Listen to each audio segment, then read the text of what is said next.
This is our CDC update and COVID Roundup for February 2nd, 2024.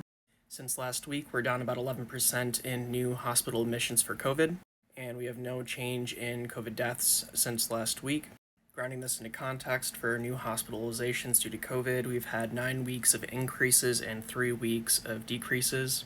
And for COVID deaths, 20 out of the past 26 weeks have involved death increases due to COVID, where within those 26 weeks, 5 of them were holding constant, and 1, which was last week, was decreasing.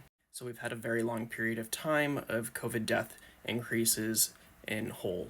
JN1 is currently making up 93% of all variants in circulation in the US right now, and we're seeing similar trends in the travel monitoring program or our COVID imports. But please be aware that there are 6 subvariants of JN1 that are currently in circulation that are above 1% right now. It's very weird that the CDC hasn't updated this yet. The most predominant rising variant is JN1.4, and then there's JN1.1, JN1.8.1, JN1.7, JN1.2, and then a new one, JN1.9. And while this variant is not a current concern, it would be labeled a variant under monitoring. You should be aware that BA2.87.1 is a brand new variant that is about 100 mutations away. This is being called a hypermutated variant, which has more than 30 mutations in the spike protein, and this variant was detected between mid-September and mid-November of 2023, where it is genetically distinct from the current circulating Omicron lineages, in particular BA2.86 and JN1, where it's probably either a subvariant from BA2 or from the basal node of Omicron. But again, this is just something to be aware of, to have on our mental radars. This is our map of percent change in new hospital admissions per county in the US.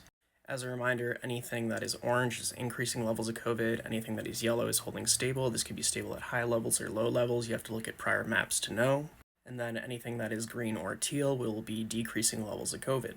Predominantly what we're seeing is that levels are remaining stable or are increasing in the west as well as the south, and then in the east and the north we're seeing decreasing levels of COVID hospitalizations.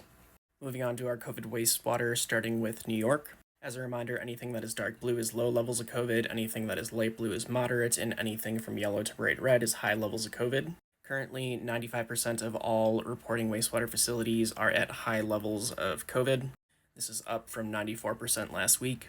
And as I said last week, there's a lot of areas that historically have been very high, so we'd expect these numbers to actually be higher than what's reported, because these gray facilities that are not reporting have typically all been very high in the past. So the reason I have not called us being at our peak yet for our winter wave of 2023 to 2024 is because I'm not sure we're quite there yet. The reason I say this is because last year at about this time we started going back up again. Around the week of the 25th, we started to make that increase back up.